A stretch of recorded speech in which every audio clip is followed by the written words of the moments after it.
Hello guys, so today I'm going to tell you how to download Microsoft Copilot. Now, the Microsoft's AI-powered Copilot assistant is coming to the Edge browser. The Copilot in Edge uses whatever website the user is currently visiting as context to complete tasks elsewhere. Like for example, you are visiting a website of a particular news page. So it can write an office document regarding that particular news page. It can write articles, blogs directly by extracting the information from the page that you're currently visiting into your own document. It can also write Outlook emails using the context of your website and other places like PowerPoint, Excel, whatever you may think of. You can do all of that by using the Microsoft 365 Copilot. Now, for example, if you are in a corporate sales and visiting a potential client's website, you can also use or ask Copilot in Edge to summarize everything about that led as discussion in meeting, email or chat. Now, Copilot can also suggest you to use the information you are looking at and reply to an email you received from your supervisor about how the leads is coming along. Meaning, you can program or schedule your Copilot so whenever a particular person,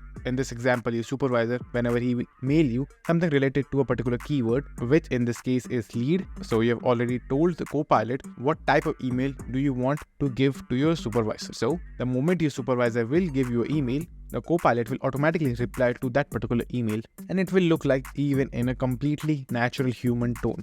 Now, Microsoft 365 Copilot is currently available in only few versions of Windows, like the preview version and developer version. And soon there will be also a version of Windows that you can use a Microsoft Copilot in. So currently, I don't know the name of that particular version, but when the version will come out, I will give the detail in the description below, or I will make an entirely new video for you. So the most important part of Microsoft Copilot is it have to be used in conjunction with an Azure AD based work account. So that's it, and thank you for watching. Do like, subscribe to our channel and take care.